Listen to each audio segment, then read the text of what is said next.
আমন্ত্রণ দীপ্ত সংবাদে, সাথে আছি আমি তারান্নুম জ্যোতি। শুরুতে জানাবো সংবাদ শিরোনাম। চেকের পর এখন কার্ডবিহীন আর্থিক লেনদেনের যুগে বাংলাদেশ, গুগল পে আনলো সিটি ব্যাংক। নওগাঁয় পাইকারি বাজারে চালের দাম বেড়েছে কেজিতে 4 টাকা, খুচরা বাজারে 5 থেকে 6 টাকা।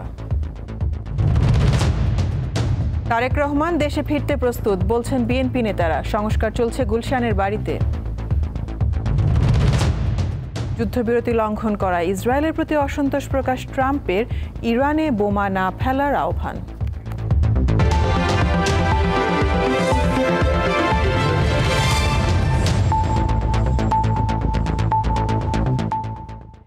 দেশে আনুষ্ঠানিকভাবে চালু হলো গুগলের ডিজিটাল সেবা গুগল ওয়ালেট, যা গুগল পে নামে পরিচিত।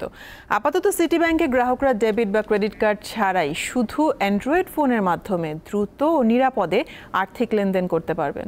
মঙ্গলবার এই সেবা উদ্বোধনকালে বাংলাদেশ ব্যাংকের গভর্নর জানান, আর্থিক সেবাকে আরও স্বচ্ছ করতে লেনদেন ব্যবস্থায় ডিজিটাল পদ্ধতির প্রয়োগ বাড়ানো হচ্ছে। অর্থ লেনদেনের চেক বই তো দূরের কথা, বিশ্বের অনেক দেশে এখন ডেবিট বা ক্রেডিট কার্ডও ব্যবহার করা হয় না। অ্যান্ড্রয়েড ফোন ব্যবহার করেই নিরাপদে দ্রুততার সাথে হচ্ছে আর্থিক লেনদেন, যা সম্ভব হয়েছে গুগল ওয়ালেট বা গুগল পের মাধ্যমে।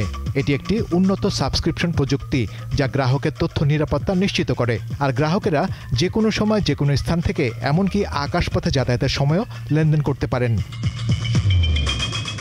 গুগল, মাস্টারকার্ড ও ভিসার সহযোগিতায় দেশে এই ডিজিটাল লেনদেন সেবা চালু করেছে সিটি ব্যাংক। মঙ্গলবার এই সেবা চালু করার সময় জানানো হয়, এখন থেকে সিটি ব্যাংকের গ্রাহকেরা তাদের মাস্টারকার্ড বা ভিসা কার্ড গুগল পের সাথে যুক্ত করে দ্রুত, নিরাপদ এবং স্পর্শবিহীন লেনদেন করতে পারবেন। আপনার ফোনের লক করা, সো ফোনটা তাকে করতে হবে, তারপরে there is tokenization technology, so it's really secure. Future possibilities are vast. Bangladesh ব্যাংকের গভর্নর জানান, আর্থিক সেবা আরও ডিজিটাল করতে সহায়তা দেয়া হচ্ছে। কোনোভাবেই এই খাতকে আগের অবস্থায় ফিরতে দেয়া হবে না। গুগল পেকে আমরা ওয়েলকাম করছি বাংলাদেশে। এখানে আমি মনে করি না যে বিদেশি আসলে আমাদের টাকা নিয়ে চলে যাবে, এটা এই ধারণাটা ভুল। এখানে যে জিনিসটা আসে সেটা হচ্ছে technology, management, inflow of resources, and we can learn from that. তো আমরা চেষ্টা করছি ব্যাংকিং খাতে সুশৃঙ্খলা ফিরিয়ে আনতে, যাতে আগের মতো অবস্থায় আর কোনোদিন যেন আমাদের ব্যাংকিং খাত ফেরত না যায়। তিনি জানান, মূল্যস্ফীতির চাপে দিশেহারা সাধারণ মানুষ। এ অবস্থায় মূল্যস্ফীতি 5% নামিয়ে আনার চেষ্টা চলছে। উদ্বোধনী অনুষ্ঠানে যুক্তরাষ্ট্রের ভারপ্রাপ্ত রাষ্ট্রদূত ট্র্যাসি এন জ্যাকবসন জানান, দুর্নীতিমুক্ত সমাজ গড়তে বাংলাদেশকে সহযোগিতা করবে যুক্তরাষ্ট্র। Corruption, if we can have a more fair, straightforward, predictable. Shahriar ইমন, দীপ্ত সংবাদ, ঢাকা। নওগাঁয় পাইকারি বাজারে প্রতি কেজি চালের দাম বেড়েছে অন্তত 2 থেকে 4 টাকা, আর খুচরা বেড়েছে 5 থেকে 6 টাকা। ব্যবসায়ীরা বলছেন, ধানের দাম বেড়ে যাওয়ায় প্রভাব পড়েছে চালে। উত্তরের খাদ্য ভাণ্ডার হিসেবে পরিচিত নওগাঁ, এই জেলার চাল রাজধানী সহ দেশের বিভিন্ন এলাকায় চাহিদার বড় অংশ পূরণ করে।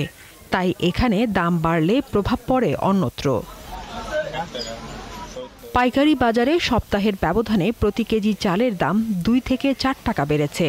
জিরাশাইল প্রতি কেজি এখন 68 থেকে 70 টাকা, শুভলতা 60 থেকে 62 টাকা, কাটারি 70 থেকে 72 টাকা, BR28 বেড়ে হয়েছে 62 থেকে 64 টাকা, স্বর্ণা চাল 2 টাকা বেড়ে হয়েছে 55 থেকে 56 টাকা।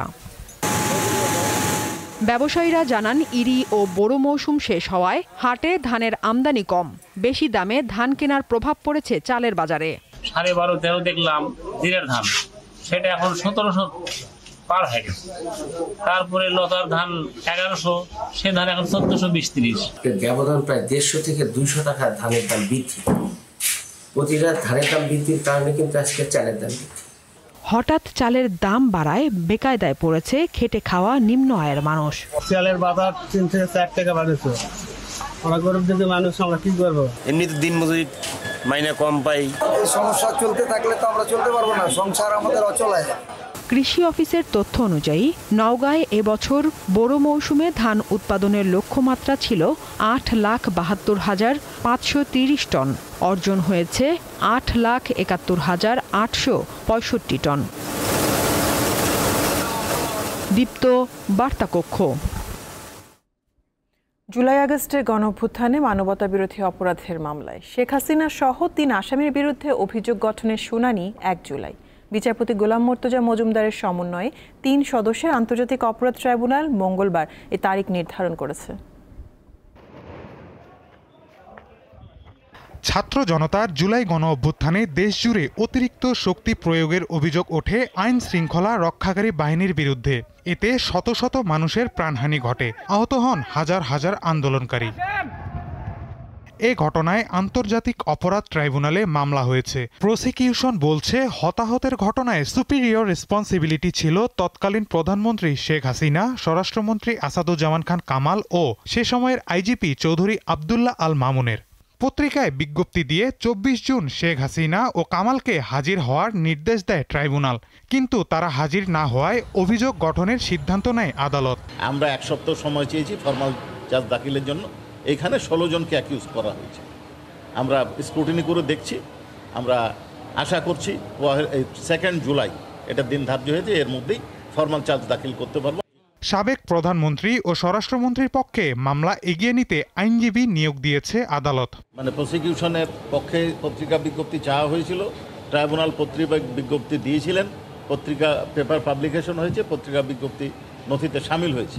পরবর্তী দিন চার্জ হিয়ারিংয়ের জন্য অর্থাৎ 1 জুলাই ধার্য করা হয়েছে এবং ইতিমধ্যে tribunal honourable tribunal state defence নিয়োগ করবে। এদিকে শেখ হাসিনা ও সাবেক সেনা কর্মকর্তা জিয়াউল আহসান সহ 7 জনের বিরুদ্ধে গুমের অভিযোগে দায়ের করা মামলার তদন্ত শেষ করতে 2 মাস সময় দিয়েছে ট্রাইব্যুনাল। এছাড়া সাভারের আশুলিয়ায় 6 জনকে হত্যা ও মরদেহ পোড়ানোর মামলার পরবর্তী শুনানি হবে 2 জুলাই। মামলার তদন্ত প্রতিবেদনে সাভারের সাবেক এমপি সাইফুল ইসলাম সহ 16 জনকে অভিযুক্ত করা হয়েছে। মাহিদুর রহমান, দীপ্ত সংবাদ, ঢাকা। বাংলাদেশ জামায়াতে ইসলামীকে রাজনৈতিক দল হিসেবে তাদের পুরনো প্রতীক দাঁড়িপাল্লা সহ নিবন্ধন ফিরিয়ে দিয়েছে নির্বাচন কমিশন। মঙ্গলবার এই সংক্রান্ত প্রজ্ঞাপন জারি করা হয়েছে। এই বিষয়ে এক প্রতিক্রিয়ায় জামায়াতের সেক্রেটারি জেনারেল মিয়া গোলাম পরওয়ার সবাইকে ধন্যবাদ জানিয়েছেন। আদালতের রায়ের সূত্রে আজকে নির্বাচন কমিশনের পক্ষ থেকে প্রজ্ঞাপন জারির মাধ্যমে অফিসিয়ালি আমাদের নিবন্ধন এবং প্রতীক আমরা যে ফিরে পেয়েছি তার প্রজ্ঞাপন জারি করা হয়েছে। দেশের সব বাহিনীর প্রধানরা নিশ্চিত করেছে নির্বাচনের সময় আইনশৃঙ্খলা পরিস্থিতি ভালো থাকবে।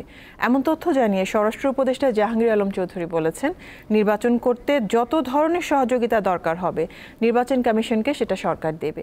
মঙ্গলবার স্বরাষ্ট্র মন্ত্রণালয়ের সম্মেলন কক্ষে আইনশৃঙ্খলা সংক্রান্ত উপদেষ্টা পরিষদ কমিটির সভা শেষে সাংবাদিকদের তিনি একথা বলেন।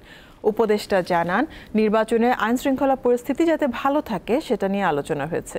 মোটামুটি সব বাহিনীর প্রধানরা নিশ্চিত করেছেন যে নির্বাচনের সময় আইনশৃঙ্খলা পরিস্থিতি ভালো থাকবে। বাহিনী প্রধানরা একটা এনশিওর করতে যে ওই সময় পরিস্থিতি ভালো থাকবে। আরেকটা জিনিস, নির্বাচনে আইন শৃঙ্খলা পরিস্থিতি ভালো থাকাটা শুধু আইন শৃঙ্খলা বাহিনীর উপরে নির্ভর করে না, যারা পার্টিসিপেট করে তাদের উপরেও কিন্তু নির্ভর করে।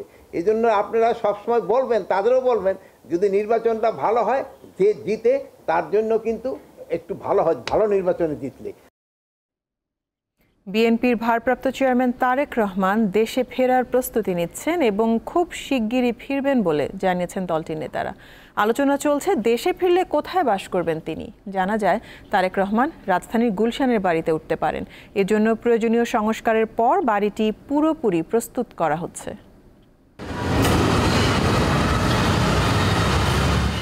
রাজধানীর গুলশানের বাড়ি নম্বর ১৯৬ বিচারপতি আব্দুস সাত্তার সরকারের সময় খালেদা জিয়ার নামে বরাদ্দ ছিল বাড়িটি। এটি তার দখলে থাকলেও নামজারি ছিল না। অন্তর্বর্তী সরকার গত ৪ জুন বাড়িটির নামজারির কাগজ বেগম খালেদা জিয়ার হাতে তুলে দেয়। তাই ধারণা করা হচ্ছে ১৭ বছর ধরে লন্ডনে নির্বাসনে থাকা বিএনপির ভারপ্রাপ্ত চেয়ারম্যান তারেক রহমান দেশে ফিরলে উঠবেন এই বাড়িটিতে। তবে এখনও দিনক্ষণ চূড়ান্ত হয়নি। এদিকে ভারপ্রাপ্ত চেয়ারম্যানের দেশে ফেরা নিয়ে বেশ উজ্জীবিত তৃণমূলের নেতাকর্মীরা। আমরা সারা জীবন দেখেছি যে তারেক রহমান একটা আইডল, তারেক রহমান তারুণ্য নির্ভর যে রাজনীতি বা আগামীর যে ভবিষ্যৎ, অবশ্যই সেটা তারেক রহমানের মাধ্যমে চাই এবং আমাদের উৎফুল্ল আমরা বলেই শেষ করতে পারবো না। 5 আগস্টের গণঅভ্যুত্থান, তার পরবর্তীতে দেশনায়ক জনাব তারেক রহমান দেশে ফিরে আসবেন, সেটা জাতীয়তাবাদী শক্তির সকল পর্যায়ের নেতৃবৃন্দের জন্য অত্যন্ত আনন্দের সংবাদ। আমরা বিশ্বাস করি যে তার সরাসরি উপস্থিতি আমাদের জাতীয়তাবাদী ছাত্রদলকে আরও সংগ্রামী, সুসংগঠিত এবং আদর্শিক ও গতিশীল করে তুলবে। বিএনপির শীর্ষ নেতার দেশে ফেরা নিয়ে দলটির স্থায়ী কমিটির সদস্য আমির খসরু মাহমুদ চৌধুরী জানিয়েছেন, বিএনপি সহ দেশের সব মানুষ তারেক রহমানের ফেরার জন্য উন্মুখ হয়ে অপেক্ষা করছে। আমার মনে হয় না খুব বেশি সময় লাগবে ওনার আসতে, তো এটা প্রস্তুতিরও ব্যাপার আছে এখানে, তো সেই কাজটি চলছে। নেতাকর্মীরা তো ওনার সাথে এত বছর একসাথে কাজ করেছেন, উনি প্রতিটি মুহূর্তে নেতাকর্মীর সাথে ছিলেন, সুতরাং নতুনভাবে প্রস্তুতির কিছু নাই, কিন্তু উনি আসার যে আনন্দ সেটা তো অবশ্যই, সেটার অপেক্ষা সবাই আছে। নির্বাচনের আগে বিএনপিকে কোণঠাসা করার চেষ্টা চলছে জানিয়ে তিনি বলেন, গণতন্ত্রের রাজনীতি করতে হলে নিজেদের চিন্তা ভাবনা নিয়ে জনগণের কাছে পৌঁছাতে হবে। এখন যদি কোনো দল গোষ্ঠী একটি দলকে কোণঠাসার রাজনীতি করে, সেটা তাদের সমস্যা, আসলে এটা তো বিএনপি কোনো সমস্যা না, এটা তো কোনো রাজনীতি হতে পারে না। সকলের মতামত, আদর্শ, ভাবনা, চিন্তা আছে, সেদিকে তাদের কাজ করা উচিত। গণতন্ত্রে বিশ্বাস করলে সকলের নিজের যে চিন্তা, ভাবনা, দর্শন, সেটা নিয়ে জনগণের কাছে যাওয়ার কথা, অন্য কাউকে ঠেকানো কোনো রাজনীতি হতে পারে না। বিএনপির নেতাকর্মীরা বলছেন, তারেক রহমান নিজেও দেশে ফেরার প্রস্তুতি নিচ্ছেন। নির্বাচনের তফসিল বা দিনক্ষণ ঠিক হলেই তিনি দেশে ফিরবেন। তো উনিও প্রস্তুতি নিচ্ছেন। মেহেদী হাসান, দীপ্ত সংবাদ, ঢাকা। এবার ইরান ইসরায়েল যুদ্ধ প্রসঙ্গ। ইরান ইসরায়েল দুপক্ষই যুদ্ধবিরতি লঙ্ঘন করেছে জানিয়ে ইসরায়েলের প্রতি অসন্তোষ প্রকাশ করেছেন যুক্তরাষ্ট্রের প্রেসিডেন্ট ডোনাল্ড ট্রাম্প। ইরানে বোমা ফেলতে ইসরায়েলকে নিষেধ করেছেন তিনি। এদিকে ইরানে এখন পর্যন্ত অন্তত 610 জন নিহত হয়েছে বলে জানিয়েছে তেহরান। অপরদিকে ইসরায়েল 28 জন নিহতের তথ্য প্রকাশ করেছে। 12 দিন যুদ্ধের পর বিরতি দিয়েছে ইরান ইসরায়েল। মঙ্গলবার সকালে যুক্তরাষ্ট্রের প্রেসিডেন্ট ডোনাল্ড ট্রাম্পের মধ্যস্থতায় দুই দেশ যুদ্ধবিরতিতে সম্মত হয়েছে বলে জানান ট্রাম্প।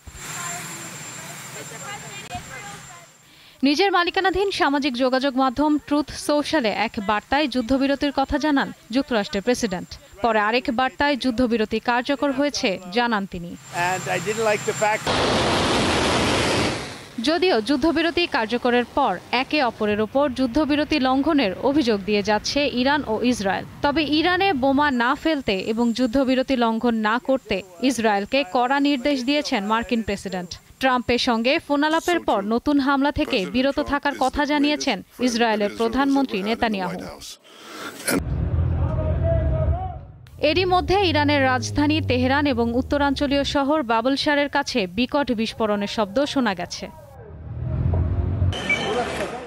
এদিকে মঙ্গলবারও মোসাদের হয়ে গুপ্তচর বৃত্তির সন্দেহে 6 জনকে আটক করেছে ইরান। দেশটির পশ্চিমাঞ্চল হামেদান প্রদেশে তাদের আটক করা হয়। গুপ্তচর বৃত্তির অভিযোগে ইরান গত 13 জুন থেকে বেশ কয়েকজনকে আটক এবং বেশ কয়েকজনকে মৃত্যুদণ্ড দিয়েছে।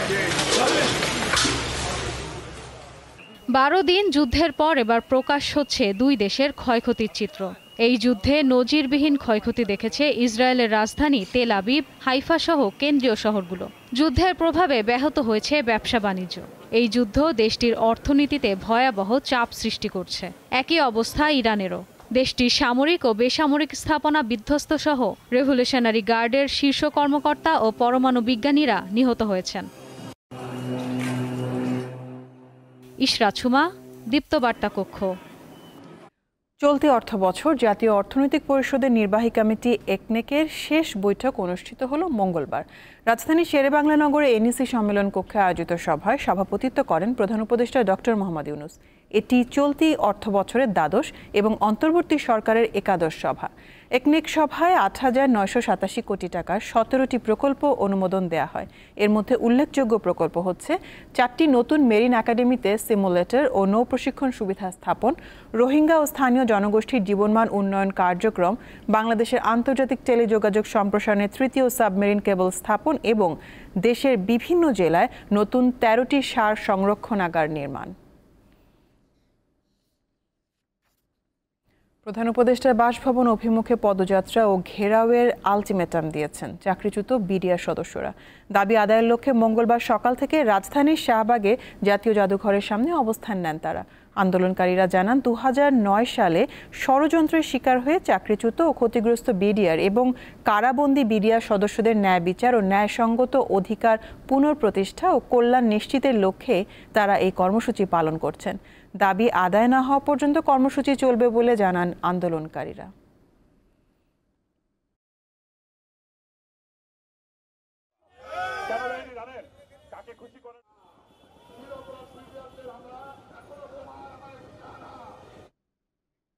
জুলাই সনদ দ্রুত বাস্তবায়নের দাবি জানিয়েছে জুলাই মঞ্চ। প্রশাসনে থাকা ফ্যাসিবাদের দোসররা জুলাই সনদ বাস্তবায়ন করতে দিচ্ছে না বলে অভিযোগ তুলেছে তারা। মঙ্গলবার রাজধানীর শাহবাগের সংবাদ সম্মেলনে এই সব কথা জানান জুলাই মঞ্চের আহ্বায়ক আরিফুল ইসলাম তালুকদার। তিনি বলেন, জুলাই সনদের দাবিগুলো যদি 20 জুলাইয়ের মধ্যে পূরণ না করা হয় তাহলে সারা বাংলাদেশ থেকে একযোগে বিপ্লবী জাতীয় সরকার গঠন আন্দোলন ঘোষণা করা হবে। এই রাষ্ট্রপতিকে বসিয়ে রেখে বাংলাদেশে কোনো নির্বাচন হতে দেওয়া হবে না বলেও জানান তিনি। বাংলাদেশ হেলথ অ্যাসিস্ট্যান্ট অ্যাসোসিয়েশনের কেন্দ্রীয় কর্মসূচির অংশ হিসেবে সারা দেশে স্বাস্থ্য সহকারীরা অবস্থান কর্মসূচি পালন করেছেন। 6 দফা দাবিতে মঙ্গলবার সকাল 8টা থেকে 10টা পর্যন্ত কর্মবিরতি পালন করেন তারা। বিভিন্ন জেলার উপজেলা স্বাস্থ্য কমপ্লেক্স প্রাঙ্গণে এই কর্মসূচি পালন করা হয়। স্বাস্থ্য সহকারীরা জানান, সরকারের কাছে একাধিকবার 11তম গ্রেডে বেতন স্কেল উন্নীত করার দাবি জানানো হলেও এখন পর্যন্ত কার্যকর কোনো পদক্ষেপ গ্রহণ করা হয়নি। এছাড়া নিয়মিত পদোন্নতি, পর্যাপ্ত সংখ্যক পদ সৃষ্টি, চাকরি স্থায়ী করা, ঝুঁকি ভাতা প্রদান ও কর্মক্ষেত্রে নিরাপত্তা নিশ্চিত করার দাবি জানান আন্দোলনকারীরা।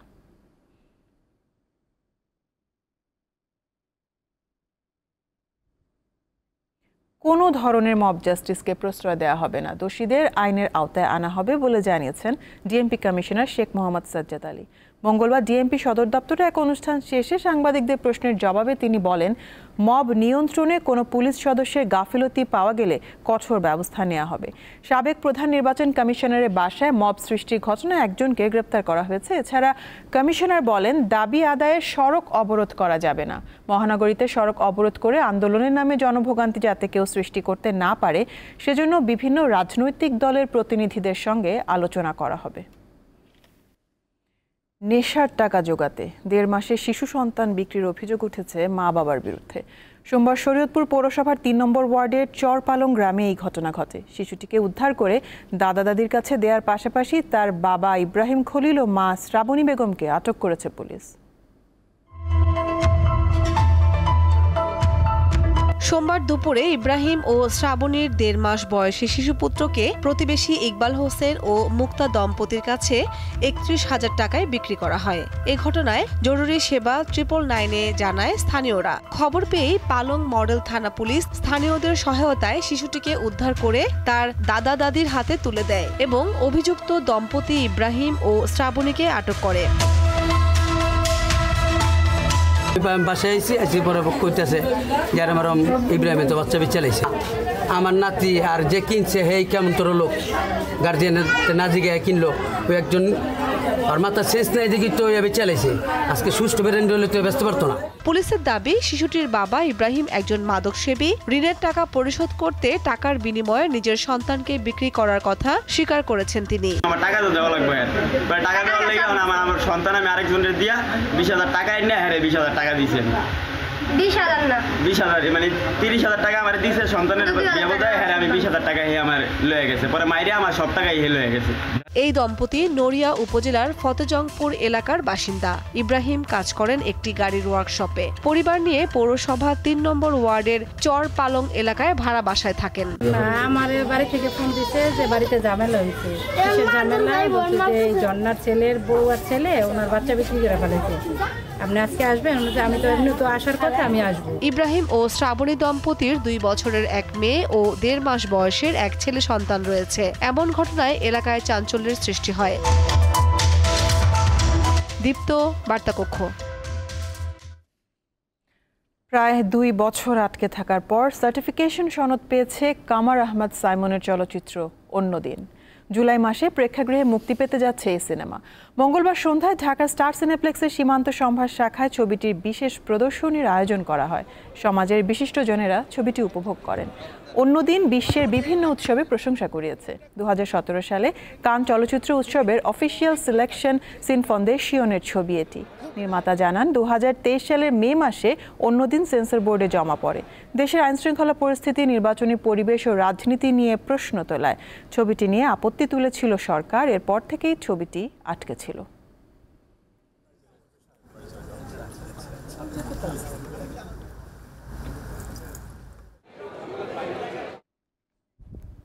খেলার খবর। এএফসি এশিয়ান কাপের বাছাই পর্বের ম্যাচ খেলতে আজ রাত 2:45 মিয়ানমার যাচ্ছে বাংলাদেশ নারী ফুটবল দল। মঙ্গলবার বাছাই পর্বের জন্য 23 সদস্যের দল ঘোষণা করে বাফুফে। দলে 3টি পরিবর্তন এসেছে। বাদ পড়েছেন 2 গোলরক্ষক মেঘলা রানী ও ফেরদৌসী আক্তার এবং মিডফিল্ডার শান্তি মার্ডি। তাদের পরিবর্তে ডাক পেয়েছেন মিলি আক্তার, স্বর্ণা রানী এবং ডিফেন্ডার নীলুফা ইয়াসমিন। মিলি আক্তার সবশেষ জাতীয় দলের হয়ে মাঠে নেমেছিলেন সংযুক্ত আরব আমিরাতের বিপক্ষে ফেব্রুয়ারির প্রীতি ম্যাচে। অন্যদিকে 2022 এশিয়ান গেমসে সবশেষ খেলেছিলেন স্বর্ণা রানী। আগামী 29 জুন বাহরাইনের বিপক্ষে প্রথম ম্যাচ খেলবে বাংলাদেশ। 2 জুলাই স্বাগতিক মিয়ানমার এবং 5 জুলাই তুর্কমেনিস্তানের মুখোমুখি হবে আফ্রিদার দল।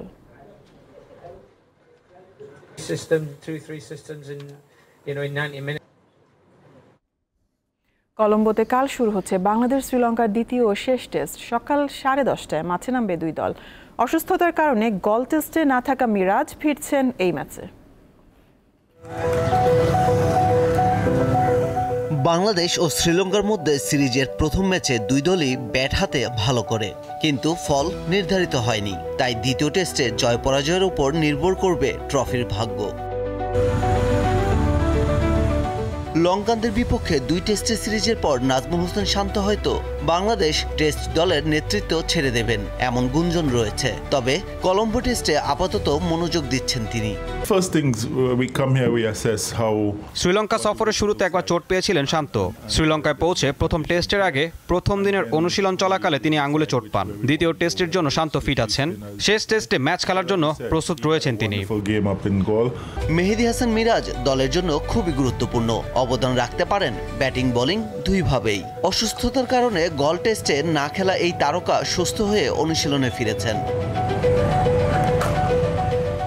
এদিকে গল টেস্টকে আন্তর্জাতিক ক্রিকেটে সাদা পোশাকের বিদায়ী মঞ্চ হিসেবে বেছে নিয়েছেন শ্রীলঙ্কার অভিজ্ঞ অলরাউন্ডার অ্যাঞ্জেলো ম্যাথিউস। তাই কলম্বো টেস্টে থাকছেন না তিনি। এছাড়া প্রথম টেস্টে সুযোগ পাওয়া পেসার মিলান রত্নানায়কে দল থেকে বাদ দেয়া হয়েছে।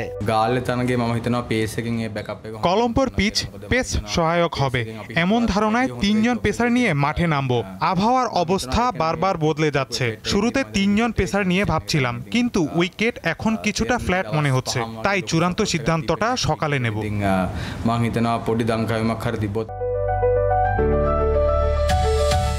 দলে জায়গা পেয়েছেন স্পিন বোলিং অলরাউন্ডার দুনিত বেল্লালেগে ও পেসার বিশ্ব ফার্নান্দো। বেল্লালেগে সর্বশেষ টেস্ট খেলেছিলেন 2022 সালে। বাংলাদেশের বিপক্ষে এই সিরিজের পর চলতি বছর আর কোনো টেস্ট খেলবে না শ্রীলঙ্কা। পারভেজ খোকন, দীপ্ত স্পোর্টস। এই সাথে শেষ করবো এখনকার দীপ্ত সংবাদ শিরোনামগুলো জানাবো আরো একবার। চেকের পর এখন কার্ডবিহীন আর্থিক লেনদেনের যুগে বাংলাদেশ, গুগল পে আনলো সিটি ব্যাংক। নওগাঁয় পাইকারি বাজারে চালের দাম বেড়েছে কেজিতে 4 টাকা, খুচরা বাজারে 5 থেকে 6 টাকা। তারেক রহমান দেশে ফিরতে প্রস্তুত বলছেন বিএনপি নেতারা। সংস্কার চলছে গুলশানের বাড়িতে। যুদ্ধবিরতি লঙ্ঘন করায় ইসরায়েলের প্রতি অসন্তোষ প্রকাশ ট্রাম্পের, ইরানে বোমা না ফেলার আহ্বান।